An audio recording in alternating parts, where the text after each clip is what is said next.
में पूरे देश में सबसे अधिक है, राजस्थान में सबसे अधिक डीजल के भाव हैं। और ये भाव कहाँ जाके रुकेंगे किसी को अनुमान नहीं, क्योंकि क्रूड ऑयल लगातार एक संवेदनशील स्तर को पार कर रहे हैं। 83-84 के आसपास क्रूड ऑयल ब्रेंट क्रूड है, जो कि लगभग 6-7 साल का सर्वाधिक उच्च स्तर है, लेकिन सब पूरा रिकॉर्ड हाई पे नहीं है। फिलहाल पेट्रोल डीजल जरूर रिकॉर्ड हाई पे है, और कहाँ जाके रुकेंगे ये सबकी चिंता का सबब भी है। और सबकी अब काफी कुछ सबके मन में चल रहा है कि आखिर सरकार क्या चाहती है, सरकार की मंशा क्या है, राज्य सरकारों की मंशा क्या है, क्या इसको जीएसटी में लाना चाहिए या नहीं लाना चाहिए, और जीएसटी में लाने का क्या सरकार मूड बना चुकी है। इसी पे हम आज बात करने जा रहे हैं कि आखिर ये जो पेट्रोल डीजल ने लोगों की नींद हराम कर रखी है, आखिर ये कहाँ जाके ये पूरा मामला रुकने वाला है, कैसे लोगों को राहत मिलेगी। क्योंकि सरकार के लिए भी कहीं ना कहीं चिंता का सबब है कि अगर इस तरह से महंगाई बढ़ती रही तो सरकार के लिए भी शायद बहुत सुखद परिणाम लेके नहीं आएगी। इसी पे हम बात करने जा रहे हैं। हमारे साथ इस चर्चा में कारोबारी और अकादमिक समुदाय के लोग और ट्रांसपोर्टर एसोसिएशन के लोग जुड़ रहे हैं।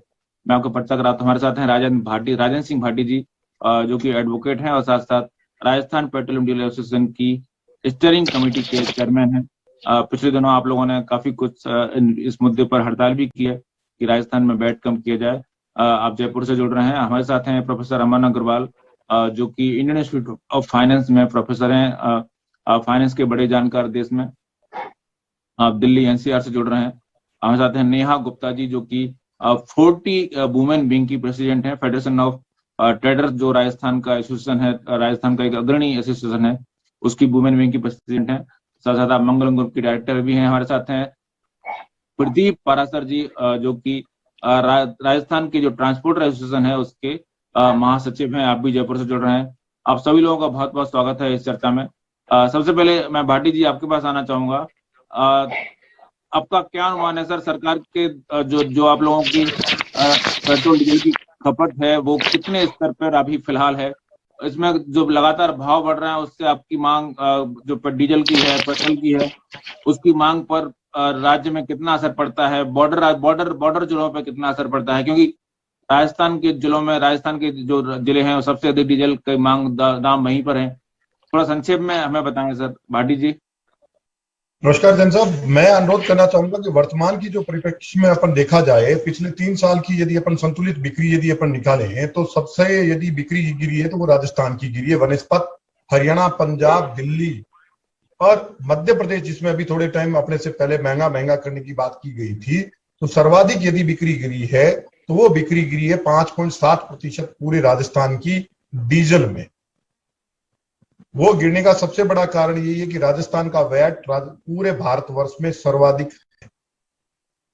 भारत में सर्वाधिक होने की वजह से डीजल की खपत के रूप में वर्तमान परिस्थितियां, पहले तो हम बॉर्डर से तकलीफ में थे कि भाई बॉर्डर से ये कोई चीज है, अब तो इस तरह के केमिकल प्रोडक्ट आने लग गए, जैसे बेस ऑयल आने लग गया, पैराफिन आने लग गया, जो मार्केट में 52 रुपए के लगभग मिलता है। अभी कांडला पोर्ट पे और मुंद्रा पोर्ट पे जो कार्रवाई हुई, जिसमें एलडीओ के नाम पे 5000 मीट्रिक टन आपका डीजल मंगाया गया था, तो लोग इस परिस्थिति तक आ गए कि पूछिए मत। और ये भी आप मानिए कि एक साल में 23 रुपए जब रेट बढ़ती है तो उस परिस्थिति में आम आदमी पे क्या स्थिति गुजरती होगी। हम 4 साल से डीजल कमीशन, हमारे डीलर कमीशन की स्थिति ये है कि हमें मिल नहीं रहा, हमारे सारे एक्सपेंसेस बढ़ रहे हैं, हमारी लिमिट के ब्याज अधिक बढ़ रहे हैं, सरकार कोई सुनना नहीं चाहती। और तो और मैं आपसे निवेदन करना चाहूं कि जिस टाइम कोरोना महामारी फैली थी तो सरकार के पास सबसे बड़ी एक ही चीज थी कि हम डीजल और पेट्रोल को सबसे पहले बढ़ाएं। तो डीजल और पेट्रोल पे जो बढ़ाया गया, डीजल पे 8% और पेट्रोल पे 10%, और जब घटाया गया, जब कोरोना महामारी आज के टाइम में कुछ भी नहीं रही, सारी व्यवस्थाएं केंद्र सरकार वो सभी इसी में चल रही है, उनके द्वारा घटाई गया मात्र 2%, यानी कि 6% डीजल पे बाकी रह गया, 8% पेट्रोल पे बाकी रह गया। इन परिस्थितियों के आधार पर जब माननीय केरल उच्च न्यायालय ने जो आदेश पारित किया कि आप इसको जीएसटी में लीजिए, और हमारी भी याचिका जो माननीय राजस्थान उच्च न्यायालय में लंबित है उस पर भी यही परिस्थिति है कि भाई इनको कहा गया था कि आप इसको जीएसटी में लीजिए, क्योंकि जब एक देश एक रेट होनी भी चाहिए आज के परिप्रेक्ष्य को देखते हुए, क्योंकि आप ये नहीं कर सकते साहब हम हमारी मनमर्जी करें। और तो और राजस्थान की स्थितियां तो केवल वैट तक सीमित नहीं रही, 1 रुपया 75 पैसा एक आम आदमी आपको रोड सेस देता है। हमारा जो डीलर कमीशन 2 रुपए 7 पैसा होता है, उस पर भी कमा हम रहे हैं, टैक्स देती है आम जनता, क्योंकि वो केंद्र सरकार निर्धारित करती है, उस पर भी इन्होंने वैट अधिरोपित कर रखा है। तो उस परिस्थिति में ये होता है कि जो ये वैट है आज की तारीख में 26% ने होकर लगभग 30% के लगभग जाता है। इन परिस्थितियों में क्या है कि बॉर्डर के जो हमारे डिस्ट्रिक्ट्स हैं, जैसे आज आप देखेंगे गंगानगर, हनुमानगढ़, चूरू, इधर आप अलवर आ जाइए, आप सिरोही, पाली। सिरोही ने अभी पिछले 2 अक्टूबर को महात्मा गांधी जयंती पे पूरा जिला इसलिए बंद रखा कि वहां अवैध बायोडीजल के रूप में जो परिस्थितियां है सरकार की तो और हुई। अब तो विभाग भी इस तरह से इन्वॉल्व हो गए कि उनके द्वारा बायोडीजल की इस प्रकार की लाइसेंस देने लग गए कि उनकी परिकल्पना भी नहीं की जा सकती कि बायोफ्यूल जबकि ब्लेंडिंग के लिए था उसको ही रिटेल में बेचना चालू कर दिया। और वो इस तरह की जो उनके जो क्षेत्राधिकार की जो चीजें हैं, जो उनके पास अनुज्ञप्ति मिल गई और उस अनुज्ञप्ति के आधार पर जिस तरह के प्रोडक्ट बिक रहे हैं उनसे सरकार को तो रेवेन्यू लॉसेज हुआ ही है, हमें हमारे पेट्रोल पंप बंद करने के कगार पे यदि यही स्थिति रही तो 33% पेट्रोल पंप 1 साल में बंद हो जाएंगे। कितने परसेंट सर, कितने परसेंट? 33%, 33%। 1 साल में बंद हो जाएंगे? बिल्कुल हो जाएंगे सर। बढ़ राज्यों के नहीं बढ़ रहा, हमारा इन्वेस्टमेंट बढ़ रहा है इधर केंद्र सरकार भी हमारी सारे पेट्रोल पंप बॉर्डर जिलों के नहीं, ये किसी भी बॉर्डर की बात नहीं है सर। अब तो स्थिति ये है कि चाहे से जयपुर का भी पेट्रोल पंप भी क्यों ना हो, कोई जिला अछूता नहीं। जैसे नागौर की अपन बात करें तो नागौर की जो हाईवे के पंप थे जहां की 5000 लीटर की बिक्री थी वो 1000 से 1500 लीटर के बीच में आ गई। हर दिन जहां बायोफ्यूल के नाम पे जो अवैध डीजल वहां पकड़ा जा रहा है वो डीजल हमारे से 30 रुपए सस्ता है। इतने दिन तो बॉर्डर हमें परेशान कर रहा था, अब बॉर्डर की नहीं, ये जिस तरह से बदरी माफिया, शराब माफिया की तरह से एक डीजल माफिया भी हो गए। क्योंकि इसमें जो कानून की लोकुना है, इसमें पुलिस की सब मिली भगत होती है, इसमें कार्रवाई करने का अधिकार इसी एक्ट में डिप्टी से नीचे किसी को नहीं होता और जिला रसद अधिकारी सब कोई कार्रवाई करना भी नहीं चाहते। इस संबंध में हमारी सीएस साहब से भी मीटिंग 24/9 को हुई थी, लेकिन उसका अभी तक कोई सकारात्मक परिणाम नहीं निकला। क्योंकि जो रिपोर्ट पेश करने के लिए कहा गया था तीनों विभाग को, पंचायत राज को, खाद्य विभाग को और गृह विभाग को, लेकिन आज तक वो रिपोर्ट भी अभी तक प्रस्तुत नहीं हुई है। तो स्थिति आप जिस तरह इसको समझते हो कि साहब ये चीज महंगाई नहीं, जनता उस चीज की ओर जाने लग गई कि अब कुछ भी हो कि भाई हमारे पंप नोजल का काम होता है तो होने दीजिए, हम जो सस्ता प्रोडक्ट मिल रहा है हम उसको खरीदेंगे, चाहे से पर्यावरण को मतलब नहीं है कोई चीज, मतलब अवेयरनेस किसी चीज की नहीं है। यदि देखा जाए तो आज फ्यूल टैंक को कोई बढ़ाकर नहीं रख सकता, उसके लिए भी प्रावधान है, लेकिन एक भी कार्रवाई राजस्थान में कभी होती नहीं है। बिल्कुल बहुत चिंताजनक हालात हैं। जिस तरह के हालात आप बता रहे हैं कि इतनी ज्यादा महंगाई हो गई है कि अब लोगों को जो भी विकल्प उसको सस्ता मिल रहा है उसकी तरफ जा रहे हैं और इस कारण से 40 लाख लीटर बायोडीजल के नाम पे जो अवैध डीजल आता है, 40 lakh litre per day sir. ये कहां से आता है सर? ये गुजरात से आता है mainly sir. 40 lakh litre diesel Rajasthan में आता है और वो जनता उसके लिए खामियाजा ये भुगतती के प्रदूषण तो भुगतती है और सरकार रेवेन्यू का लॉसेज भी भुगतती है। और आम आदमी करे क्या, क्योंकि उसको तो किस्तें बढ़नी, परिवहन की दरें आज दिनांक तक बढ़ी नहीं। मैं ईमानदारी की बात बताता हूं, जो मेरी वाइफ का पेट्रोल पंप है सर, मैं चूरू जिले में आता हूं, मैंने मेरे सुबह से लेके यदि शाम तक मैं जब देखता हूं तो मेरे पास 5 से 6 से अधिक ट्रक नहीं आते पूरे दिन। जो मैं 10,000 किलो लीटर माल में 10 केल माल बेचता था, उसकी स्थिति यह कि मैं 3 केल पे माल पे हूं आज की तारीख में। मैं स्टाफ का खर्चा नहीं, क्यों केंद्र सरकार भी हमें कोई ज्यादा, हम कोई किसी सरकार के पक्ष नहीं, क्यों हमें तो एक स्थायी विपक्ष की तरह से मान लिया गया है। न केंद्र सरकार हमारी सुनना चाहती है, वो पिछले 4 साल से कमीशन हमारा नहीं बढ़ा रही है। कह रहे हैं साहब ये मैटर सब जुडिस है। मैटर सब जुडिस है एमडीजी का, कमीशन का कोई लेना देना ही नहीं। जिसमें हमारे हर साल जिस तरह से अपने जो वेतनमान किसी का बढ़ाना होता है, बैंक का केस ले हैंडलिंग चार्ज, जैसे रेट बढ़ेगी बैंक का कैसे हैंडलिंग चार्ज बढ़ेगा। आज हमारी स्थिति ये है कि सर हम क्या करें क्या नहीं। अब यदि हमें 5 दिन तेल कंपनियां उधार नहीं दे तो हमारे पंपों पे तेल नहीं मिले 33% पंप। हम इतनी दयनीय स्थिति में है, क्योंकि जब सरकार को कह दिया आप उसको शामिल कीजिए, लेकिन जब इच्छा शक्ति किसी चीज की नहीं होती तो उसके आगे सब पर बस है। सरकार से हम 3 बार 4 बार वार्ता कर चुके, 10/4 को हमने हड़ताल कर ली, लेकिन जब तक आम जनता इस चीज को नहीं जुड़ेगी, क्योंकि सबको ये लगता है कि भाई पेट्रोल पंप बड़ा एक, जैसे आज मेरे चूरू की जो रेट है 104 रुपए कुछ पैसा है, तो जनता को ये लगता है कि इसमें सारा पैसा हमारे जेब में जा रहा है, जबकि हमें 2 रुपए नहीं मिलते, हमें 1 रुपए 95 पैसा मिलता है और उसमें भी टीसीएस कट जाता है। तो बड़ी दयनीय स्थिति पे है कि भाई होगा क्या, ये चीज नहीं है। कभी ईवी के लिए आप प्रचार करते हो, कभी किसी के लिए करते हो, भाई बिल्कुल लाइए, सीएनजी लाइए, हम कभी मना नहीं कर रहे, लेकिन जो चीज हमारे को जो चाहिए, या आज आपके जीवन यापन के लिए कोई चीज चाहिए, जैसे कमीशन हो गया, तनख्वाह हो गई, ये आदमी की मूलभूत आवश्यकताएं हैं कि कल मेरे स्टाफ को मैं क्या वेतन दे पाऊंगा या मैं उसको कहाँ रख पाऊंगा। तो आप केवल डीजल पेट्रोल तक सीमित नहीं रहे, आप बेरोजगारी भी बढ़ाने की ओर अग्रसर हैं, इसका परिणाम बड़े दुखद आने हैं।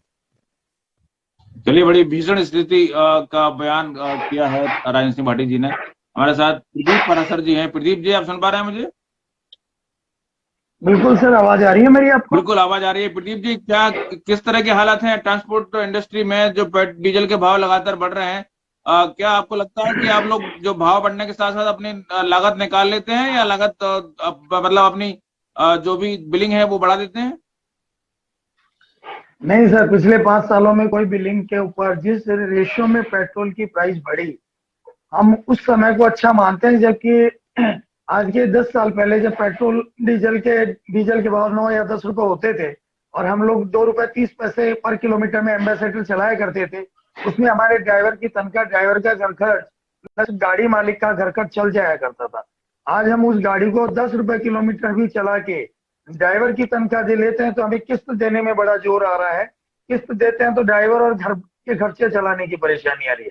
और पिछले 2 साल से जो कि कोरोना महामारी से सब लोग जूझ रहे हैं, जबकि हमारे यहाँ पर्यटक नहीं आ रहा है, हमारा कॉर्पोरेट हाउस इतना फ्रीक्वेंटली रन नहीं कर पा रहा है, तो जो हमारे टैक्सी वाहन हैं वो कहाँ चलेंगे? कहीं नहीं चल रहे। लेकिन उसके बावजूद भी सरकार ने इस चीज को अनदेखी कर रही है।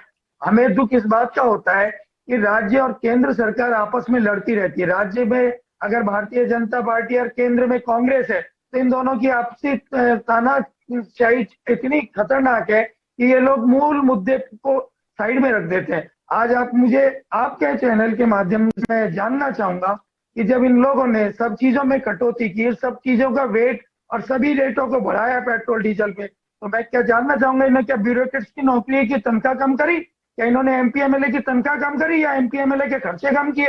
एक एमपी को एमपी की तनख्वाह मिल रही है और वो भूतपूर्व एमएलए रहा है तो उसे एमएलए की पेंशन ले रहा है। आज हमारे देश के प्रधानमंत्री जी, जो कि आए दिन मन की बात करते हैं, तो उन्हें जनता की मन की बात को कहीं सुनना चाहिए कि इसका डायरेक्ट खर्चा डायरेक्ट गृहस्थी पे पड़ रहा है। एक सिलेंडर जो कि 500 रुपए हुआ करता था, आज वो 1000 रुपए के पास पहुंच रहा है। तो एक आम आदमी उसको कहां से लाए? आम आदमी की वेतन कहां से है? तनख्वाह कहां से मिल रही है इतनी? आज आपने देखिए प्राइवेट सेक्टर में तो बेरोजगारियां बढ़ी है। 2 साल के कोरोना काल में प्राइवेट हमारे 40% ड्राइवर मार्केट कर गए कि हम लोग लाइन छोड़ के खेती बाड़ी करने जा चुके हैं। वो लोग इस लाइन में आना नहीं चाहते हैं क्योंकि उन्हें किसी प्रकार की सुविधा नहीं मिली है। तो मैं तो देश की जो राज्य सरकार ने अपना जबरदस्त वेट बढ़ा रखा है, ये लोग अपनी खांचादानी में सब चीज इनकी ध्यान है। एक एमएलए को तनख्वाह देना इनको याद है, एक एमएलए को भत्ता देना इनको याद रहता है, लेकिन आम जनता की जेब पे क्या असर पड़ रहा है? क्योंकि इन्हें पता है कि 5 साल बाद हमें सरकार में नहीं आना। चाहे गहलोत साहब को आप इस चैनल के थ्रू बताएं कि वो ये मानते हैं कि अगले 5 साल में नहीं आना, और इनके मंत्रियों का ये मानना है कि 5 साल में इतना कमा के रख लो कि 50 साल अपन जीवन यापन कर सके। तो मेरा तो यही कहना है साहब, ये लोग कहाँ जनता की सोच रहे हैं? आम जनता को आप जागरूक करें, आम जनता को इनके विपक्ष में खड़ा करें, क्योंकि इनका विपक्ष है नहीं है। बिल्कुल, बड़ी विचित्र और विकट स्थिति दिख रहे हैं कि लोगों को लगता है कि सरकारें अपने सिर्फ सारे जनता पे बोझ डालना चाहती हैं, अपना कोई खर्चा कम नहीं करना चाहता है। विधायक, एमएलए, ब्यूरोक्रेट सब चाहते हैं कि सरकार जनता से टैक्स बढ़ाया जाए, लगातार बढ़ाते जाए, उनको लूटते रहा जाए और देश के विकास के नाम पर जो है ना अपना खर्चा बढ़ाया जाए। नेहा जी हमारे साथ हैं, 40 वुमेन विंग की प्रेसिडेंट हैं, मंगलम बिल्डर से भी हैं, तो आपके पास सब तरह के अनुभव हैं। नेहा जी, आप क्या समझती हैं, महिलाओं की तरफ से आपको ये जो लगातार पेट्रोल डीजल के भाव बढ़ रहे हैं, क्या ये बहुत चिंताजनक नहीं लग रहा है आपको? जो स्थिति बहुत विस्फोटक नहीं होती जा रही, जिस तरह के बयान हमें मिल रहे हैं लोगों के? ये बहुत जिम्मेदार लोग हैं, सारे जिम्मेदार लोग हैं, बड़ी एसोसिएशन को संभाल रहे हैं। अगर आप देखेंगे, पाकिस्तान में पेट्रोल का रेट है 51 रुपीज, चाइना में 74 रुपीज और वेनेजुएला में तो 1.5 रुपए पर लीटर है। इसका मतलब सारा, डेफिनेटली जैसे प्रदीप जी ने बोला, सारा स्टेट गवर्नमेंट 63% स्टेट गवर्नमेंट का टैक्सेशन जाता है। बाकी जैसे कि राजेंद्र जी ने बोला, रिटेलर कमीशन और फ्रेट में चले जाता है। तो फाइनली कहाँ जाता है? किसी भी ब्यूरोक्रेट को कोई फर्क नहीं पड़ता, किसी गवर्नमेंट को फर्क नहीं पड़ता। बिजनेसमैन डेफिनेटली जो रेज होती है गुड्स में, वो कंज्यूमर तक बढ़ा देता है। फाइनली जो मरता है वो मिडिल क्लास और सैलरीड आदमी मरता है, क्योंकि हर चीज की आज ईएमआई चल रही होती है। जहां आप घर का लोन लेते हैं या आप अच्छी लाइफस्टाइल के लिए गाड़ी तक का लोन लेते हैं, आज आप देखिए जिसकी सैलरी 10 से 12 हजार है, उसके भी एक घर के अच्छे घर के आवास योजना में घर लेने का सपना होता है, उनका एक 2 व्हीलर लेने का सपना होता है। तो सबकी ईएमआई फिक्स हो जाती है, थोड़े से पैसे बचते हैं, उसमें भी उनके अगर 1000 रुपए 500 रुपए एक्स्ट्रा चले जाते हैं तो वो कहाँ से लेगा?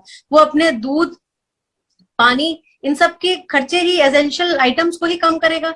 जहाँ वेजेस बढ़ नहीं रही है, हाउस होल्ड इनकम कम है, और खासतौर पे कोरोना के बाद जहाँ कितने लोगों की जॉब जा चुकी है, लाइवलीहुड जा चुका है, साथ में कितने तो फैमिली के ब्रेड अर्नर्स खत्म हो चुके हैं, उसके पोस्ट कॉम्प्लिकेशन से आज मेडिकल खर्चे इतने ज्यादा बढ़ चुके हैं। उसके बाद अगर छोटे छोटे इस तरह के खर्चे भी गवर्नमेंट बढ़ा देगी तो आम आदमी खाना, vegetable, fruits, oil, milk, essential items ये सब कैसे अफोर्ड कर सकता है? कहाँ से, किस चीज में कटौती करके लाएगा? और सबसे आयरनी की बात यह है कि ये जो टैक्स लिए जा रहे हैं, इससे किया क्या जा रहा है? सब्सिडीज दी जाती है इलेक्ट्रॉनिक व्हीकल पे, जबकि उसके लिए कोई भी चीज तैयार ही नहीं है। इंफ्रास्ट्रक्चर पे खर्च किया जाता है जहां व्हीकल्स मोबिलाइज ही नहीं हो सकते हैं। तो ये सब चीजें बड़ी सोचने की बात है कि ये जो हम सरकार सोचती है कि ये business is not a business of government, ये कहाँ तक प्रैक्टिकल है, कहाँ तक वैट और हर चीज लगातार लगाते चले जाए।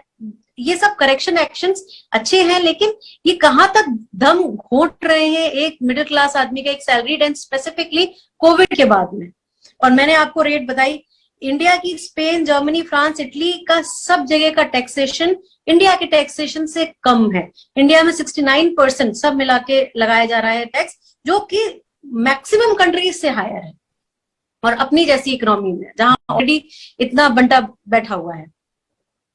प्रोफेसर अमन अग्रवाल, आपने सबकी दुख सुना है, सबकी जो है ना बड़ा परेशानियां सुनी है। अब अर्थशास्त्री के रूप में आप सरकार को क्या सलाह देंगे कि सरकार सही रास्ते पर चल रही है, या सरकार, आपको लगता है कि सरकार भी इसी तरह का रोना रोएगी अगर सरकार को बुलाया जाए, सरकार के प्रतिनिधि को बुलाया जाए तो?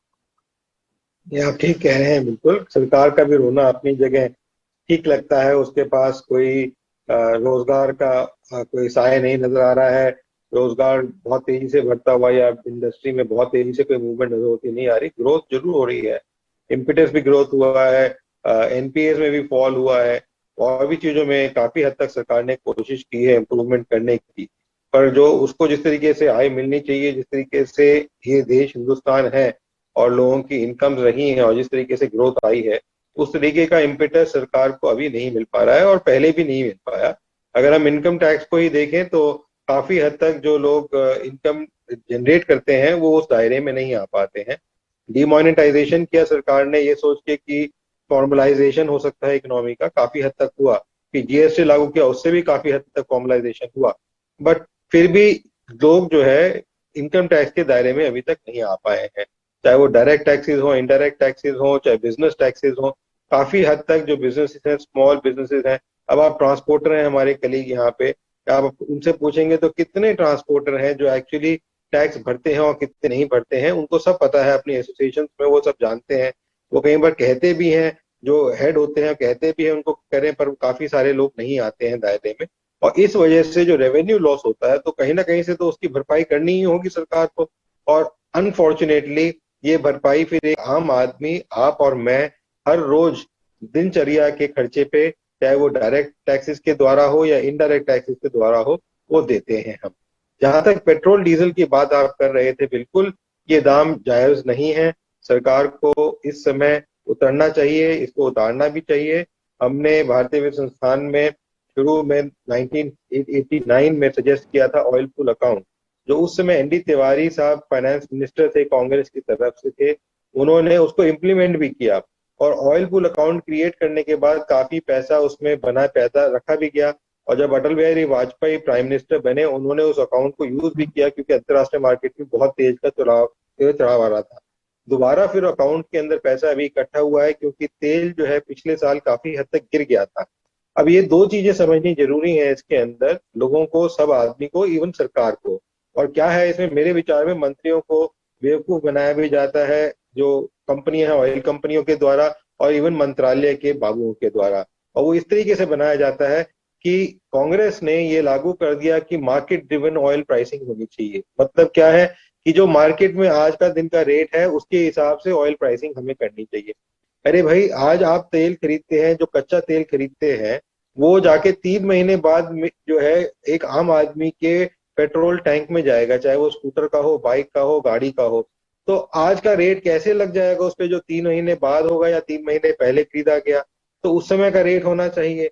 दूसरी बात, जैसे एक घर की गृहिणी अपनी किचन संभालती है, फोरकास्टिंग करती है, प्रोजेक्शन करती है कि उसे कितना आटा चाहिए कब तक, उसके हिसाब से वो खरीदारी करके स्टॉक होल्डिंग करती है, इसी तरीके से सारी सरकारें विश्व के अंदर तेल को जो है बल्क में खरीदती हैं, ये प्रोजेक्शन लेके कितना मेरा हर रोज की खपत है, इस महीने की कितनी खपत होनी है मेरी, उसके हिसाब से तेल खरीदा जाता है। और ये तेल जो खरीदा जाता है लॉन्ग टर्म कॉन्ट्रैक्ट्स में खरीदा जाता है, ये हर रोज के तरीके नहीं। इवन जो छोटे बिजनेसेस होते हैं, जैसे आप कोई चीज प्रोड्यूस कर रहे हैं, कीबोर्ड प्रोड्यूस कर रहे हैं, कंप्यूटर प्रोड्यूस कर रहे हैं, मोबाइल प्रोड्यूस कर रहे हैं, तो आप हर रोज आके नहीं कहेंगे भैया ये कोई बताओ चिप कितने की है या स्क्रीन कितने की है, जैसे एक आम आदमी जाके खरीदता है मार्केट में या कोई ठीक कराने जाता है, वो बल्क में खरीदते हैं। जब बल्क में खरीदते हैं तो रेट कम होता है, दूसरा एक निर्धारित अमाउंट तक खरीदा जाता है। इस तरीके से तेल की खरीदार अंतर्राष्ट्रीय मार्केट से खरीदते थे। जब सद्दाम हुसैन साहब थे इराक के अंदर, तब हमारा करीबन डिपेंडेंस इराक के ऊपर ही करीबन 70 to 80% ऑयल नीड का था। जब इराक को खत्म किया गया अमेरिका के द्वारा, तो उसके बाद फिर हमारा जो डिपेंडेंस है अलग अलग देशों पे गया, कुछ साउथ ईस्ट देशों पे गया, कुछ अरेबिक देशों पे गया, कुछ हमने और देशों पे भी निर्भर होना शुरू किया। ऑल्टरनेटिव सोर्सेज ऑफ एनर्जी पे भी निर्भर, जैसे कुछ लोगों ने बताया गैस है और चीजें हैं, उसके ऊपर निर्भर करना शुरू किया हमने। पर अभी भी हम कॉन्ट्रैक्चुअल अमाउंट पे खरीदते हैं, जिसे हम फॉरवर्ड कॉन्ट्रैक्ट कहते हैं, जिसमें निर्धारित होता है किस रेट पे। अब वो जो लास्ट ईयर बिगिनिंग में थे करीबन $55-60 पर बैरल के ऊपर थे, जब वो दाम गिर गया और उसमें कॉन्ट्रैक्ट वैल्यू होती है कि 5 या 10% के ट्रिगर से अगर ज्यादा होता है तो कॉन्ट्रैक्ट रीराइट किया जाता है। तो जब ये इतना $22-23 पर बैरल पे आ गया जब कच्चा तेल अंतर्राष्ट्रीय मार्केट में, तो वो ज्यादातर वो कॉन्ट्रैक्ट दोबारा लिखे गए। पहले ये 1990s में कॉन्ट्रैक्ट 20-20 साल 30-30 साल के होते थे, पर जब से ये राका खत्म हुआ है और पिछले 10 सालों में ये कॉन्ट्रैक्ट 4 से 5 साल के होते हैं, बिकॉज वॉलिटिलिटी बहुत ज्यादा बढ़ गई है ऑयल प्राइसेस में। तो इस वजह से 5 साल से ज्यादा ये कॉन्ट्रैक्ट 3 से 5 साल लेते हैं, पर वो कॉन्ट्रैक्ट आपने फिक्स कर दिया। आज भी जो हिंदुस्तान में तेल खरीदा जा रहा है, जहां तक मेरी इंफॉर्मेशन है, वो करीबन $40 से $60 के पर बैरल के बेसिस पे खरीदा जा रहा है। तो आप जब 90%, 95%, 98% अपनी डिमांड उस रेट पे खरीद रहे हैं और 1 या 2% जो अपनी डिमांड है एवरी मंथ की, एवरी डे की जो डिमांड आप कैलिब्रेट करते हैं, वो जो ओपन मार्केट है उससे खरीद रहे हैं, तो वो तेल का दाम आज आप कैसे एक आम उपभोक्ता पे लगा सकते हैं? सबसे बड़ी चीज ये है। दूसरी चीज ये देखने के बाद, जब ऑयल पूल अकाउंट हमारे शुरू किया था और उसमें पैसा इकट्ठा हुआ, अभी भी आपने वैट लगा के दुनिया भर के टैक्सेस लगाए, राज्य सरकारों ने भी और जो सेंट्रल गवर्नमेंट है उसने भी जो है राजस्व में भी और राज्य सरकार दोनों ने इकट्ठा कर रखा है। तो जब वो पैसा इकट्ठा है और इस समय हमें पता है इन्फ्लेशनरी हो रहा है, कोविड से लोग परेशान है, अनएम्प्लॉयमेंट से परेशान है, तो इस समय वो रिलीफ देनी जरूरी है। तो उस पैसे को क्यों नहीं इस्तेमाल करते? हाँ, आप कुछ वो पैसा कोविड वैक्सीनेशन में इस्तेमाल करना चाहते हैं, अच्छी चीज है, वो करिए। आपने ऑलरेडी 35,000 करोड़ कर रखा है, उसमें से 35,000 और भी कर देंगे, तब भी आपके पास बहुत सारा पैसा बचेगा जिसको आप यूज कर सकते हैं। पर क्या है कि यहाँ पे लालच आता है। सरकारें कहती हैं क्योंकि जो उनकी मेजर इनकम 100% श्योर इनकम होती है, जिसे हम इनफ्लेक्सिबल कहते हैं, लोगों को कंज्यूम करनी ही होती है, वो आती है तेल से और शराब से, अल्कोहल से। और ये दोनों चीजों को आपने देखा होगा, कोरोना को खत्म करने के लिए भी काफी सारी स्टेट्स ने एकदम से दुकानें अपनी खोल दी शराब की, कि चलो शराब से पैसा आएगा, उससे टैक्स रेवेन्यू आएगा। ये डायरेक्ट इनकम्स आती हैं इमीडिएटली उनके पास और उसको छोड़ना नहीं चाहते हैं। एक इनिशिएटिव दोबारा लिया गया, जबकि शुरू में अरुण जेटली जी ने भी कहा था कि तेल को जीएसटी में लाया जाए। अब उन्होंने दोबारा जीएसटी में लाने की बात जरूर करी है, पर वो की सिर्फ कोर्ट के माध्यम से, जो केरला कोर्ट ने कहा उनको खिलाएं और हमें निर्देश करें। तो एक खाना पूर्ति सी जरूर हमें देखने को मिली जीएसटी काउंसिल मीटिंग के बाद। हमने देख लिया है, सबसे ओपिनियन लिया है, सब मना कर रहे हैं। अगर आप चाहते हैं कि ग्रोथ हो, ग्रोथ जो है किसी भी देश में एक आम आदमी की खुशी से, एक छोटे व्यवसाय की प्रॉफिटेबिलिटी से, और जो जीडीपी ग्रोथ आती है, प्रोडक्शन ग्रोथ आती है, उससे होती है ग्रोथ। ग्रोथ कर कलेक्ट करने से नहीं होती है। तो बहुत सारे देश हैं, सिंगापुर जैसा देश है और भी बड़े देश हैं, अमेरिका ने भी दिखाया है पहले पास्ट में कि कर कलेक्ट करने से ग्रोथ नहीं आती है, प्रोडक्शन और एफिशिएंसी बढ़ाने से ग्रोथ आती है। और इस चीज को बाबुओं को भी सरकार के सुनना पड़ेगा, बिकॉज अल्टीमेटली मंत्री साहब तो वही करेंगे जो उनके बाबू कहेंगे, क्योंकि काम तो बाबुओं ने करना है, मंत्री ने तो काम करना नहीं है उसमें। तो इसके अंदर उनको देखना जरूरी है कि वो ठीक रिपोर्टिंग करें और ठीक करें। और बहुत सारे माध्यम है, एक माध्यम नहीं है, बड़े सारे माध्यम है जिसके द्वारा, जैसे मैंने कहा जीएसटी में भी अगर लाते हैं, इस समय जैसे अभी डिस्कशन हुआ, करीबन 65% से 75% टैक्सेस ही है सिर्फ तेल के दाम में। जो 1 लीटर हम ऑयल खरीदते हैं उसका दाम अगर 100 रुपया है या 110 रुपया है या 90 रुपए है, उसमें करीबन 65 से 70% सिर्फ टैक्सेस है स्टेट के और सेंटर के। अगर हम उसको जीएसटी में लेके आते हैं, जो हाईएस्ट स्लैब है उसका डबल भी करते हैं हम, तब भी करीबन 1/3 रिलीफ सरकार से लोगों को मिलेगा और उसका रिपरकशन प्राइसेस में, इन्फ्लेशन कम होने में देखने को मिलेगा। तो सरकार के पास माध्यम है और उनकी मंशा की बात है कि वो मंशा करें और लोगों को किस तरीके से राहत दें। ये राहत देनी बहुत जरूरी है, एक छोटे व्यवसायी के सर्वाइवल के लिए भी और बड़े व्यवसाय के सर्वाइवल के लिए भी, लॉन्ग टर्म ग्रोथ के लिए भी। प्रोफेसर अग्रवाल, मैं ये जानना चाहता हूँ कि क्या सरकार को सिर्फ मान भी लिया जाए कि एक बार की जनता जो है ना टैक्स पे कर सकती है, मान लिया जाए, तो क्या है जो महंगाई बढ़ रही है, जो उसके कारण महंगाई का जो रिसाइकिल साइकिल शुरू होता है, जो हर चीज की कॉस्ट बढ़ती है, हर चीज का जो है ना उत्पादन समस्याएं आती हैं कॉस्ट बढ़ने से, वो आपको लगता नहीं है कि उससे ग्रोथ पे भी असर आता होगा और सरकार को ये समझ में नहीं आती क्या बात? बिल्कुल आप सही कह रहे हैं, सरकार को ये समझना जरूरी है कि आज तो वो कर कलेक्ट कर लेगी और एक आम इंसान दे भी देगा, राष्ट्र प्रेम में दे देगा, मुसीबत में होने के बाद दे देगा, काम करना है उसके माध्यम से दे देगा कि अब करना ही है तो देना ही पड़ेगा। पर उसके जो साइड इफेक्ट हैं, जिसे हम साइड इफेक्ट कहते हैं, जैसे आईसीयू में मेडिसिन दी जाती है उसकी भी साइड इफेक्ट होते हैं, उसके साइड इफेक्ट बहुत सीरियस है। पहला साइड इफेक्ट ये है कि जब एक दाम बढ़ जाता है, जैसे ट्रांसपोर्टर वाला है, अगर पहले 400 रुपए ले रहा है एक डोनेशन के, वो कहता है मैं 500 रुपए लूंगा, वो दाम कम नहीं करेगा, कल दाम कम भी हो जाए। तो खाने पदार्थ के दाम है और चीजों के दाम है, इलेक्ट्रॉनिक के दाम जब एक बार बढ़ गए तो वो कम नहीं हो। जैसे आप और मैं काम कर रहे हैं, अगर कल मेरी सैलरी में वृद्धि हो गई, मैं अगर जो है 50,000 कमा रहा हूं, कल तो मेरे को 60,000 मिलेंगे, ये देने के लिए कि इन्फ्लेशन बढ़ गया है तो उसको इंडेक्स करके मेरी सैलरी बढ़ाई दी जाए, डीए बढ़ा दिया जाए, तो मेरे को कल को वो कम नहीं किया जाएगा। इसलिए, और मैं कम होने भी नहीं दूंगा, मैं मानूंगा ही नहीं इसको कि क्योंकि मेरे को अब एक लेवल पे, हाई लेवल पे जाने की आदत पड़ गई है, उतना कमाने की और उतना खर्च करने की आदत पड़ गई है, तो मैं उससे कम पे क्यों जाना चाहूंगा? तो वो कम नहीं हो सकते। और जब वो बढ़ते हैं तो हर एक चीज में रिपल इफेक्ट आता है, क्योंकि चाहे मैं कोई चीज खरीदूं, चाहे वो इलेक्ट्रॉनिक हो, नॉन इलेक्ट्रॉनिक हो, खाने की पदार्थ हो या कोई भी चीज हो, उसके अंदर एक लेबर का, जैसे मेरे पैनलिस्ट ने कहा कि हम अपने लोगों को सैलरी कहां से देंगे? अगर मेरे को खर्चा ज्यादा करना पड़ेगा तो या तो मैं उसकी सैलरी कट डाउन करूंगा, या फिर जो है मैं लोग कम करूंगा, या फिर मैं जो है चीजों के दाम बढ़ाऊंगा, मैं डिमांड करूंगा कि मेरे को ज्यादा कमीशन मिला जाए, जैसे वो डिमांड कर रहे हैं कि वो ज्यादा मिले ताकि मैं भरपाई कर सकूं उस चीज की। तो इसलिए एक बार जब बढ़ती हैं ये चीजें, ये कम नहीं होती हैं, तो सरकार अगर कल को ये 100 की जगह 60 में भी ले आए, तब भी बड़े बड़े कारखाने हो, छोटे हो, वो ये बेनिफिट ट्रांसफर एक आम आदमी को नहीं करेंगे और उससे जो इन्फ्लेशन बूस्ट होगा आगे जाके, उसकी कोई भरपाई नहीं। शॉर्ट टर्म में 2, 4, 5, 6 महीने तक ये एडजस्ट करा जा सकता है। जैसे हम दवाई के लिए कहते हैं कि जब आईसीयू में कोई होता है, उसको दवाई दी जाती है तो वो वापस एक पेज पे आ जाता है कुछ समय के बाद। पर अगर वो दवाई 6 महीने 1 साल चल गई, फिर उसके लिए वापस आना किसी भी तरीके से बहुत मुश्किल होता है और उससे जो ग्रोथ के ऊपर इंपैक्ट होगा। बिकॉज अल्टीमेटली ग्रोथ क्या होती है? ग्रोथ होती है जितना मैं पैसा कमा रहा हूं माइनस इन्फ्लेशन। अगर आज मैं देखूं कि मेरे को 9.5% की ग्रोथ मिलेगी इस साल और मेरा इन्फ्लेशन जाके 6% के करीब हो जाए, जो सरकार आरबीआई कह रही है 5.5-6% के आसपास कह रही है, 6% हो गया, तो मेरा इफेक्टिव ग्रोथ रेट तो करीबन 3.5% रह गया। अगर वो इन्फ्लेशन कम हो जाता तो मेरा इफेक्टिव ग्रोथ रेट बढ़ता है। तो इसलिए वो इफेक्टिव ग्रोथ रेट बढ़ाने के लिए सरकार को देखना जरूरी है कि किस तरीके से कर बेस्ड इकोनॉमिक ग्रोथ से वो प्रोडक्टिविटी बेस्ड या एफिशिएंसी बेस्ड इकोनॉमिक ग्रोथ की तरफ जाएं। और जैसे वो चाहते हैं, मैं ये नहीं कहता हूं डिमांड पुल करें, सप्लाई करें, जैसे वो कर रहे हैं बड़ा अच्छा कर रहे हैं, पर इस चीज को कम करें। और आरबीआई गवर्नर साहब ने भी, शक्तिकांत ने भी ये बात कही है अपनी लास्ट मॉनेटरी पॉलिसी में भी और इस मॉनेटरी पॉलिसी में भी कहा कि इन्फ्लेशन जरूर कम हुआ है पर अभी भी डेंजर जोन से बाहर नहीं है। बिल्कुल। तो फिलहाल चर्चा में वक्त है एक ब्रेक का। ब्रेक के बाद लौटेंगे तो बात करेंगे कि डायनेमिक प्राइसिंग के नाम पर बार बार जो भाव बढ़ाए जा रहे हैं, उसका फार्मूला किसी को पता भी है या नहीं है, सिर्फ सरकार की मनमर्जी चल रही है?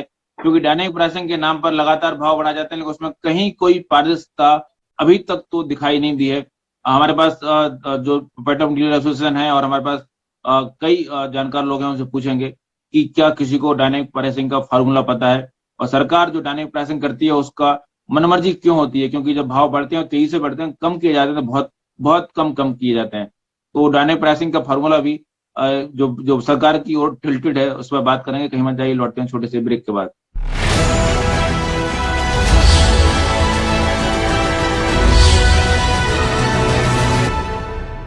हर सदस्य यहाँ सुना रहा बदलाव की कहानी, क्योंकि परिवार ही है हमारी जिंदगानी।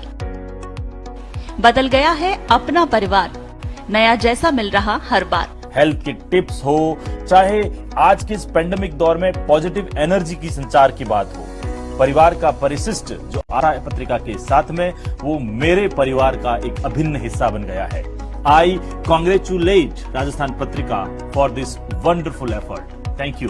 परिवार मैगजीन द्वारा हमें जहां हेल्थ टिप्स, हमारे स्वास्थ्य के लिए क्या अच्छा है, मनोरंजक कहानियां बच्चों के लिए, इन सब परिवार के सभी लोगों का ध्यान रखा गया है कि जहाँ सब चीजों से बढ़कर संस्कार होता है, हर एक बात का कोई ना कोई आधार होता है, रिश्ते जहाँ आपस में मिलकर खिलखिलाते हैं, एक ऐसी ही जगह जिसका नाम परिवार होता है। परिवार के सदस्यों की सेहत को लेकर सजग रहने की सलाह होती है, तो आज से आप भी पत्रिका के परिवार अंक का सदस्य बनिए। बुजुर्ग लोगों के बारे में या किस तरीके से वो नई तकनीक, जो मैंने संस्करण अभी पढ़ा तो मुझे काफी इंटरेस्टिंग लगा। अपना कॉलम हम खुद भी बना सकते हैं, जोड़ सकते हैं, तो मुझे यह भी चीज बहुत अच्छी लगी कि हम सभी महिलाएं उसमें ऐड हो सकते हैं। थैंक यू परिवार क्लब मैगजीन के माध्यम से हमें पत्रिका के द्वारा बहुत रोचक जानकारियाँ प्राप्त हो रही है। न्यूज़पेपर का वो सेगमेंट परिवार, वो मेरा बहुत ही ज्यादा फेवरेट है, बिकॉज मुझे लगता है कि यह सिर्फ एंटरटेनिंग सेगमेंट ही नहीं बल्कि बहुत ही ज्यादा इंफॉर्मेटिव सेगमेंट भी है। वॉइस, इंफॉर्मेशन और पार्टिसिपेशन, ये जो पेज है ये बेहद पसंद आता है, क्योंकि मैं इसमें कई चीजों को सीख पाता हूँ और कई जिंदगियों को देख पाता हूँ, पढ़ पाता हूँ। परिवार मुझे मेरे परिवार के साथ क्वालिटी टाइम भी स्पेंड करने का मौका देता है, बिकॉज परिवार की एक खासियत है, उसमें सारी एज ग्रुप के लिए सब कुछ मटेरियल मिलता है। तो थैंक यू राजस्थान पत्रिका हमें परिवार प्रोवाइड करने के। ब्यूटी टिप्स, हेल्थ टिप्स, बच्चों के लिए डेफिनेटली बहुत कुछ है रीड करने के लिए, इवन मेल्स के लिए। तो ये मैगजीन ऐसी है जहां आप सपरिवार बैठ के इसको रीड कर सकते हैं और अपने परिवार को बहुत ज्यादा क्लोज ला सकते हैं। आपका अपना परिवार परिशिष्ट हर बुधवार पढ़ते रहिए पत्रिका।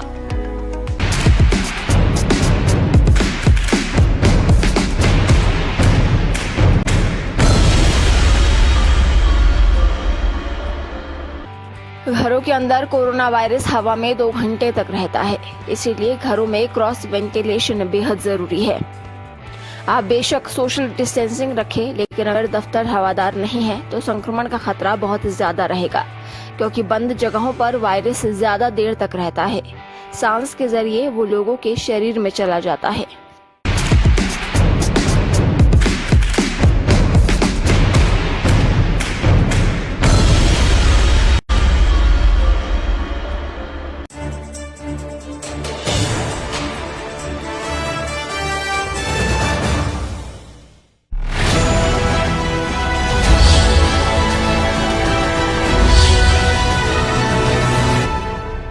ब्रेक के बाद आपका स्वागत है। हम बात कर रहे थे कि डायनेमिक प्राइसिंग का फार्मूला क्या है। भाटी जी, मैं आपसे जानना चाहूंगा सर कि आप तो लंबे समय से इस बिजनेस में हैं, ये डायनेमिक प्राइसिंग का जो बात होती है बार बार कि हम तो कुछ नहीं करते, जिस तरह से कच्चा तेल के भाव बढ़ते हैं, भाव हमारे डायनेमिक प्राइसिंग के हिसाब से बढ़ जाते हैं, कम होते हैं तो कम भी हो जाते हैं। आपको लगता है कि कोई डायनेमिक प्राइसिंग का फार्मूला आज तक सरकार ने आपको बताया, किसी को बताया क्या?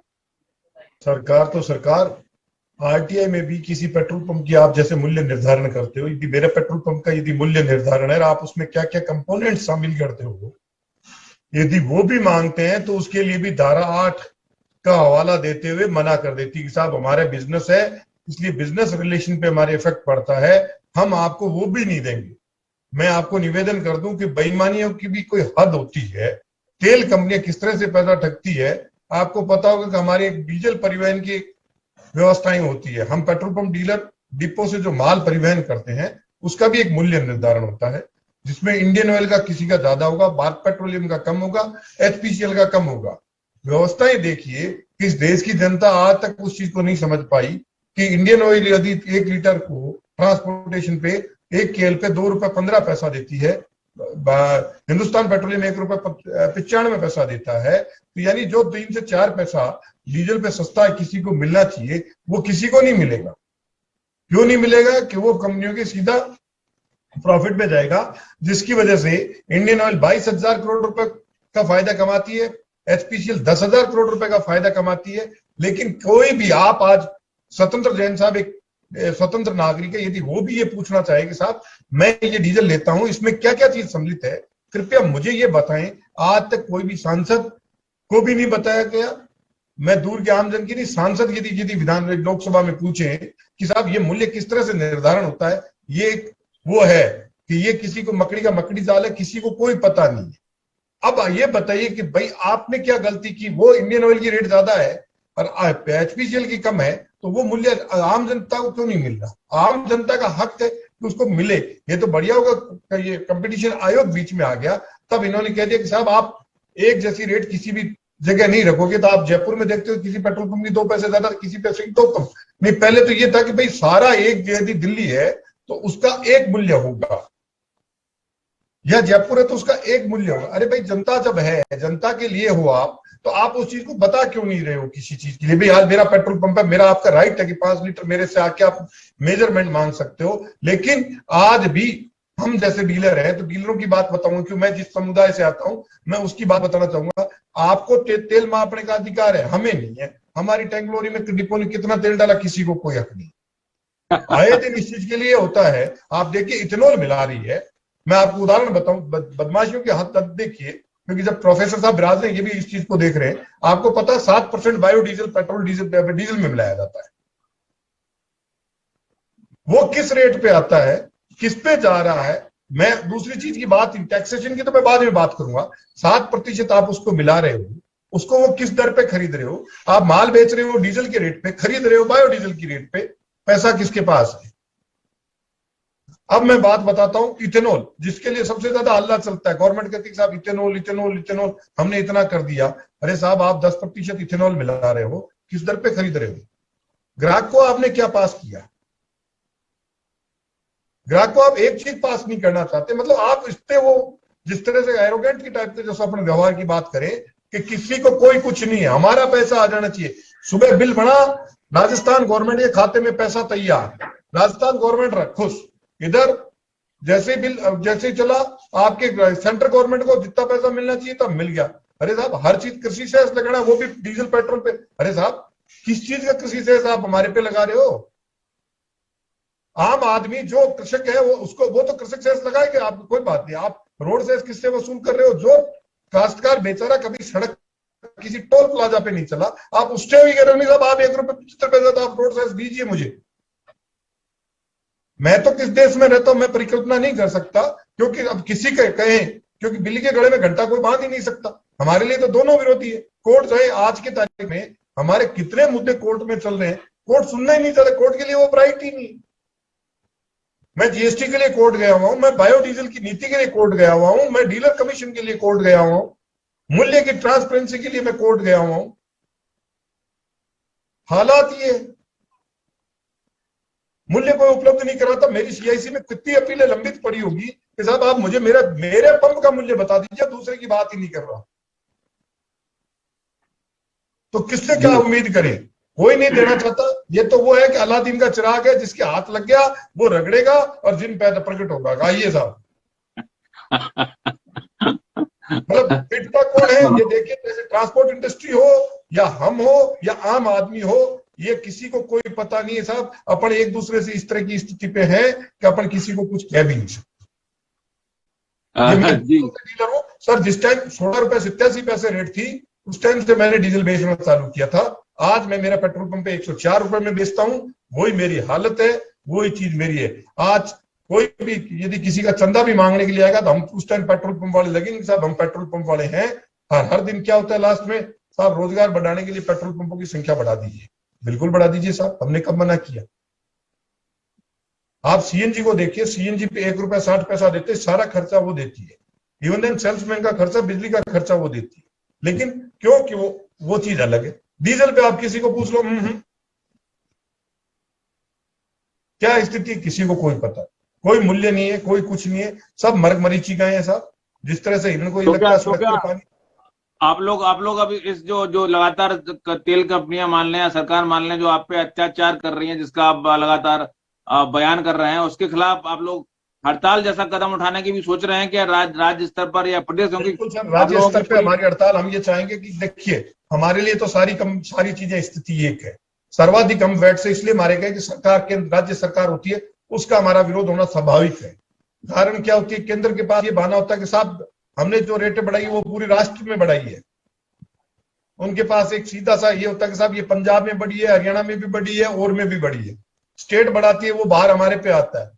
वो बाहर आता है तो उसका परिणाम आपने भी देखा होगा, हर दिन गंगानगर छाया रहता है कि साहब देश का सबसे महंगा डीजल कहाँ, सबसे पेट्रोल महंगा कहाँ। 3 किलोमीटर पे आप गंगानगर से चलोगे सीधा पंजाब आ जाता है, 12 रुपए सस्ता। बोर्ड लगते हैं राजस्थान से सस्ता, 12 रुपए सस्ता पाइए। अब बायोफ्यूल का लग गया, जो अवैध बायो डीजल आ रहा है साहब 75 रुपए में खरीद रही है, गंगानगर से 34 रुपए सस्ता खरीदिए। अब ये बोर्ड लगने लगे। मैं कल परसों जोधपुर गया था, मेरी एक हियरिंग थी। नेत्रा टोल प्लाजा है जोधपुर पाली रोड पे, नागौर रोड पे, वहां पे बायोफ्यूल का एक मोबाइल डिस्पेंसर लगता है और वो लिखता है सरकारी बायोडीजल। अरे साहब सरकारी बायोडीजल कब से आने लग गया? तो नए नए लोगों के तरीके इजाद कर लिए कि जिसकी वजह से हम करें क्या। भाई ट्रांसपोर्टर है वो आरटीओ से परेशान, उनको टारगेट दे रखे हैं, वो कर रखे। गाड़ियों की कीमत देखिए आप, कि आज हर सरकार ये चाहती है कि हमारे पास आ जाए। ये तो बढ़िया होगा जीएसटी कई चीजों पे आ गया, नहीं कुछ चीजें ऐसी होती कि हमें भूखोर मरना पड़ता। जैसे आज आपकी शराब है, आज आपका गुटखा है, सिगरेट है और लीकर है, इसके अलावा कोई। अरे भाई आज आप इतने साल हो गए, आज 76 साल 77 साल आप आजादी की ओर अक्सर हो, आपके पास दूसरा सोर्स ऑफ रेवेन्यू जनरेशन ही नहीं हुआ। आप इजराइल को देख लीजिए, एक छोटा सा देश है, उसमें सारे देश में सब कुछ चीजें होती है। वो जिन परिस्थितियों, विषम परिस्थितियों में जो जूझ रहा है, आप देखिए पंजाब राजस्थान का पानी रोक लेना, नहीं आ रहा तो नहीं आ रहा, चाहे वहां सीएम हो तो आओ। तो असमानता, जहां समानता की भावना नहीं होगी। दिल्ली ने बढ़ाया था 8 रुपए सीधी बढ़ाई, प्रदर्शन हुआ, सीधे कम हो गया। राजस्थान की स्थिति ये कि कोरोना में बढ़ गया तो बढ़िया, कोई बोल देगा नहीं, जनता नहीं बोलेगी, और हमें कोई लेना देना नहीं। ऐसी परिस्थिति में साहब कोई भी चीज जब ट्रांसपेरेंसी नहीं होगी, उसके परिणाम यही रहेंगे। सर मैं आपसे पूछ रहा हूँ कि आप लोग जैसे राज्य सरकार के बैट के खिलाफ आप लोगों ने हड़ताल की है, पहले भी किए हैं, और जैसा कि ज्ञात है कि आप शायद दिसंबर में फिर से हड़ताल करने जा रहे हैं। तो आप केंद्र सरकार जो लगातार आपके प्रति जो लगातार एक असंतोषजनक रवैया है, एक जो ना अत्याचार जैसा रवैया है कि आपको बताएंगे नहीं, जो मनमर्जी चाहे वो करेंगे, सीएनजी और डीएल अपने पेट्रोल पंप की जो भेदभाव वाली नीति है, उसके खिलाफ क्यों नहीं आप हड़ताल करते? पूरे देश में एक साथ हड़ताल कर दीजिए तो सरकार अपने आप घुटने पे आ जाएगी। सरकार की स्थिति है सर, मैं मेरी चीज को स्वीकार करने में कतई शर्म नहीं करता। हमेशा अंग्रेजों का एक शासन रहा है, फूट डालो राज करो। हमारे में भी 4 संगठन है। 4 संगठन जब होता है तो कोई भी सरकार ये जानती है कि भाई जब 4 साल से हमारा डीलर कमीशन नहीं बढ़ रहा, तो आप हमारी स्थिति सोच लीजिए कि हम किस स्थिति पे हैं। क्या हमारी सुने कौन? नहीं तो चारों संगठनों में क्या किसी का बढ़ रहा है? क्या ऐसा थोड़ी एक का बढ़ गया एक का नहीं बढ़ रहा। जब आप चारों लड़ रहे हो तो एक के कहने पे एक नहीं चलता, दूसरे के कहने पे ये नहीं चलता। तमिलनाडु की साइड में हो जाता है, गुजरात वाले गुजरात की साइड में हो जाते हैं। तो जिस तरह से देश में विविधता आ गई, आज कोई ये नहीं कहता कि मैं हिंदुस्तान से हूं। अपन कोई भी बात करते हैं कि हम राजस्थान से हैं, स्थिति वो हो गई कि भाई जब आपके 4 संगठन हो गए, चारों संगठनों में जब इस तरह की स्थिति हो जाती है तो सरकार को क्या पड़ी है? यही हमारे साथ के हमारे साथी हैं गैस एजेंसी। आप देखिए गैस एजेंसी के कमीशन शटाशट बढ़ते। हमने वो बात है, मैं ये नहीं कह रहा कि किसका क्यों बढ़ रहा है, बढ़ना भी चाहिए, उनका हक है, लेकिन हम ये चाह रहे हैं कि हमारा हक कौन सुने। एक मिनट लगती है एक एमडीजी के मैटर को लेकर सब जुडिस। अब आप देखिए सुप्रीम कोर्ट ने कहा 90 दिन में इसको आप सुन के डिसाइड करेंगे। सुप्रीम कोर्ट के कहने के बावजूद भी उसमें 2 साल से अधिक समय लगा। 2 साल में जब हमारा कोरोना काल प्रारंभ हुआ, 18/3/2020 को सिंगल बेंच हमारे पक्ष में ऑर्डर करती है। सिंगल बेंच जब ऑर्डर कर देती है, फिर बीबी में इसकी अपील हो जाती है, एलपीए स्वीकार होती है, 2021 में, आज तक वो पेंडिंग पड़ी है। हर महीने तारीख मिल जाती है, तारीख पे तारीख वाली बात होती है। जब मैं खुद वकील हूं इसलिए मैं इस प्रोफेशन को और ज्यादा अच्छी तरीके से जानता हूँ। अब वहां हो जाएगी तो सुप्रीम कोर्ट चले जाएंगे, सुप्रीम कोर्ट से चले वापस सुप्रीम कोर्ट आ गए, सुप्रीम कोर्ट से जब डिसाइड होगा हमें 10 साल हो जाएंगे। 10 साल में जब एक साल में 23 रुपए जब तक डीजल और पेट्रोल में बढ़ जाते हैं, तो उस परिस्थिति में जब तक हम 10 साल में आएंगे तो ये डीजल मिलेगा हमें 150 रुपए और पेट्रोल मिलेगा हमें 200 रुपए। कमीशन क्या, 1 रुपए 97 पैसे और 2 रुपए 96 पैसे। बैंक की स्थिति ये कि साहब आपको कैश हैंडलिंग चार्ज देना ही पड़ेगा, आपको इंश्योरेंस करवानी ही पड़ेगी। अब वैल्यू आप कोई भी, मेरा आदमी इन ट्रांजिट रहता है और साल के कितने रुपए जमा कराएगा, तो वो जमा कराने वाले रुपए तो बढ़ रहे हैं लेकिन कमीशन कुछ भी नहीं। सैलरी आदमियों की आपको हर साल क्योंकि रिव्यू होती है उनको बढ़ा के देनी पड़ेगी, आप उससे कम दे नहीं सकते, देनी भी नहीं चाहिए क्योंकि आपके पीछे उनका जीवन यापन भी चलता है। और एक ईमानदार बिजनेसमैन के लिए ये रहती है कि भाई मैं मेरा करूं, सारा काम एक नंबर में होता है, किसी चीज को हम छुपा नहीं सकते, न हम टैक्स चोरी कर सकते न और कुछ कर सकते। और जिस दिन नहीं दिया ये तो बहुत भला हो कि सरकार ने पिछली हड़ताल से हमारी सुन ली कि हमारे को जीएसटी रिटर्न बंद कर दिया, उसमें भी हमें जुर्माना देना पड़ता और जीएसटी की ऑडिट हमें करवानी पड़ती है। मजबूरी क्यों है कि हमारा एक केवल प्रोडक्ट है वो है ल्यूब, वो जीएसटी में है, उसके लिए हमें सीए के पास भी जाना पड़ता है। हम बेचते नहीं है 5 लाख रुपए का ही, एक पंप की जो जीएसटी सारे साल की यदि ऑयल की सेल देखी जाए तो वो सेल 2 लाख रुपए भी नहीं आती और उसके लिए हमें 20,000 रुपए ऑडिट के देने पड़ते हैं। तो सरकारों की स्थिति ये है कि सब कोई हमारे साथ बैठ के वार्ता तक नहीं करना चाहती। इवन मुख्यमंत्री जी को भी हम कहते हैं साहब मुख्यमंत्री जी आप हमारे साथ बैठिए, तो उनको हम ये लगेंगे हम दोयम दर्जे के। तो बड़ी विकट परिस्थिति में हम रोना नहीं रो रहे हैं, ठीक है जीवन चल रहा है, ये तो ठीक है, हम काला कोट पहन लेते हैं या कुछ चीज और जिनके एडिशनल बिजनेस है उसकी वजह से आज हम खड़े हैं। नहीं, बाकी स्थिति ये है कि सर खर्चे तक निकालने बड़ी मुश्किल हो जाती। न्याय जी आपने सारी बात सुनी है, अगर मैं सही समझ पा रहा हूं तो जो है ना हमारे भाटी जी ने सिर्फ रोया ही नहीं है, बाकी सब कुछ किया। पिछले 18-20 दिनों में पेट्रोल के डीजल के भाव 5 रुपए बढ़ गया, सिर्फ 18 दिनों में 5 रुपया महंगा हो गया डीजल। ऐसे हालात में आपको लगता नहीं है कि कुछ ना कुछ आम जनता, क्योंकि पेट्रोल डीजल पंप वाले कब तक हड़ताल करेंगे, आम जनता को भी हड़ताल कर देना चाहिए। आप लोग कारोबारी हैं, आपके पास छोटी वुमेन जैसा संगठन है, आप ही लोग कुछ कदम उठाएं, कुछ ना कुछ तो अगर जनता करेगी तभी तो सरकार सुनेगी। जी आपने बिल्कुल सही कहा। इनफैक्ट 40 ने आज ही मीटिंग की थी इसके बारे में कि हम क्या कर सकते हैं, कैसे रिलीफ कर सकते हैं, बिकॉज एक आदमी कुछ नहीं कर सकता है। फोरम्स इसीलिए बनाए जाते हैं कि collective voice is better than speaking alone. और फोरम इनफैक्ट आप तो जानते हैं 40 हमेशा से इन जितने भी मुद्दे हैं उस पे आगे रहा है। और इनफैक्ट अगर मैं अपनी बात में एक विमेन एंटरप्रेन्योर की बात मेरी मिस हो गई थी। विमेन्स जो है वो विमेन एंटरप्रेन्योर्स 80% एमएसएमई में है। एमएसएमई इंडिया की या अपनी इकोनॉमी की बैकबोन होती है, लेकिन 80% विमेन एंटरप्रेन्योर्स उसी में फॉल करती हैं। जहां रॉ मटेरियल का प्राइस इससे बढ़ जाता है, वही ट्रांसपोर्टेशन का प्राइस बढ़ जाता है, उसको जो खरीदने आता है उसका पेट्रोल का प्राइस तो वो नेगोशिएशन पे आ जाता है। साथ में जो सैलरी लोगों की जो सैलरी बढ़ानी पड़ती है कि भाई मेरा ये फेयर ये महंगा हो गया, वो महंगा हो गया।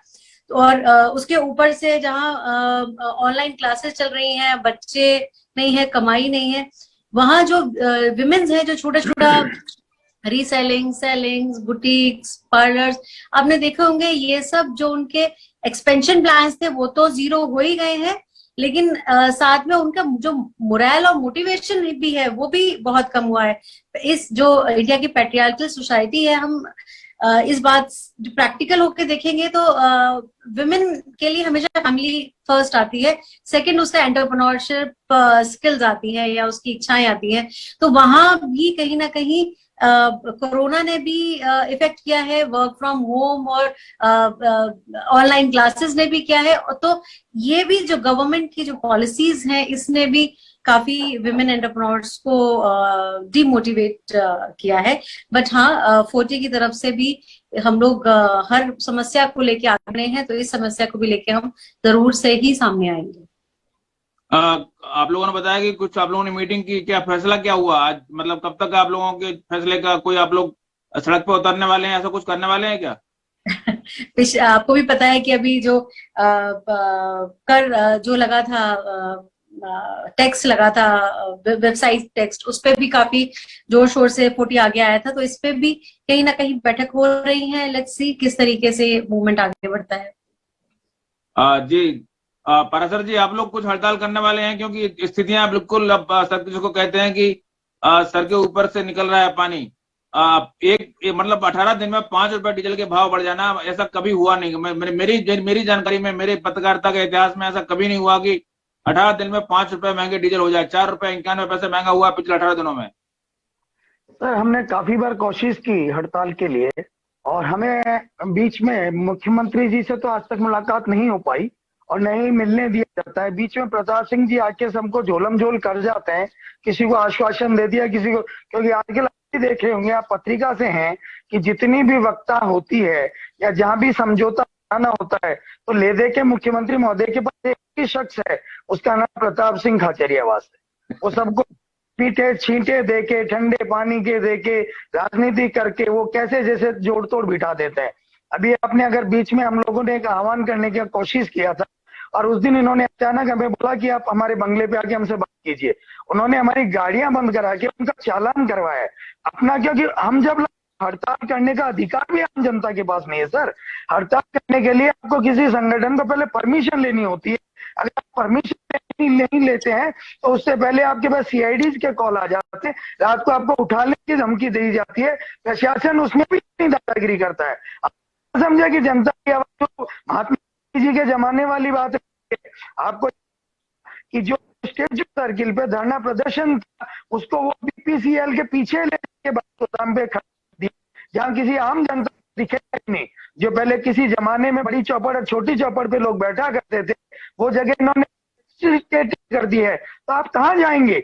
अभी जैसे भाटी सर ने बताया एथेनॉल, आपको शायद पता नहीं है कि एथेनॉल डालने के बाद कुछ छोटी गाड़ियों के अंदर पानी निकला है, उनके इंजन बंद हो गए। इनको आज तक ये टेक्निकली भाटी साहब ने नहीं कहा कि गवर्नमेंट इंजनों को खराब करने के लिए, मतलब आज तक आप इस देश में देखिए कि आपके ऑटोमोबाइल के नाम से आपके पास प्रोडक्शन क्या है। आप किसी देश से तकनीकी खरीद रहे हैं, किसी देश से क्या कर रहे हैं, आपके मतलब इंजन खराब होंगे तो आपको गाड़ियां मंगानी पड़ेगी। आज आप इलेक्ट्रिक व्हीकल में भी विदेशी जो आपकी गाड़ियों की आपने कंडम नीति बनाई 15 साल की बना दी। आप लोग ये नहीं चाहते कि हमारा रेवेन्यू जनरेट हो। जब आदमी का, मेरे जैसे मध्यम वर्गीय इंसान का, जब उस गाड़ी से कमाने का टाइम आया, जब वो कर्जा चुका के मुक्त हुई, जब तक उसे कंडम नीति मिलना देते हैं तो भाई गाड़ी कौन खरीदेगा? फिर हमारा आप ये अभी इन्होंने बोला कि एक फंड होता था जो प्रोफेसर साहब बता रहे थे, आज हम हमारी रेट डिसाइड नहीं कर पा रहे। मैं आपका ध्यान रखना चाहूंगा कि राज्य सरकार में जो गाड़ियां लगती है अधिकारियों के लिए, जिसका कि 3000 किलोमीटर होता है, राज्य सरकार उसमें 24,000 रुपए देती है। अब उस 24,000 को आप कैसे बाइफिकेट करेंगे? मिनिमम वेज के तहत ड्राइवर की तनख्वाह लगा लीजिए 12,000 रुपए। 12,000 के बाद उस गाड़ी का रेवेन्यू, अगर उसका इंस्टॉलमेंट 15,000 है तो वो कहां से भरेगा? ये कहां फर्जीवाड़े? आज तक सरकारी गाड़ियों के बिलों का कहीं भी ऑडिट प्राइवेट सेक्टर ट्रांसपोर्टर को बिठा के नहीं किया गया। अभी मेरे साथी जो प्रोफेसर साहब है कि ट्रांसपोर्टर कितने आए, तो ट्रांसपोर्टर को आप किस तरीके से लाएंगे? आप उसे टैक्सेशन में लाइए ना। आप लाते गए, आपने तो बड़े लोगों को टैक्सेशन को कैसे कम किया जाए ये सीच। आज एक बड़ी कंपनी है जो टैक्स पे बनती है, वो क्या करती है, एक डिवीजन ऑफ कंपनी खोल के अपने खर्चे सारे उस कंपनी में डाल देती है और उस कंपनी के इन्वॉल्व करने के बाद वो टैक्सेशन से बाहर चुकी होती है। वो सिर्फ सरकार को दिखाती है केवल अपना टर्नओवर और वो टैक्स देने के नाम से जीरो। आप बड़े लोगों की आज मर्सिडीज पे क्यों नहीं 50% टैक्स लेते साहब? आज 50 लाख की गाड़ी पे आप क्यों नहीं लेते 100% टैक्स? आप लीजिए ना। लेवल्स जो चीज है कि जो सुपर लग्जरी चीज है उनके ऊपर तो टैक्सेशन 15% है और आम जनता की गाड़ी के ऊपर 12% टैक्स है। तो आम जनता को आप कहाँ राहत देना चाहते हैं? आपने ध्यान होगा अगर किसी सरकार ने, आप अभी मोदी जी ये बोल रहे थे भाई साहब, एक मिनट जीएसटी जो है ना मर्सिडीज वगैरह पे 28% है सर।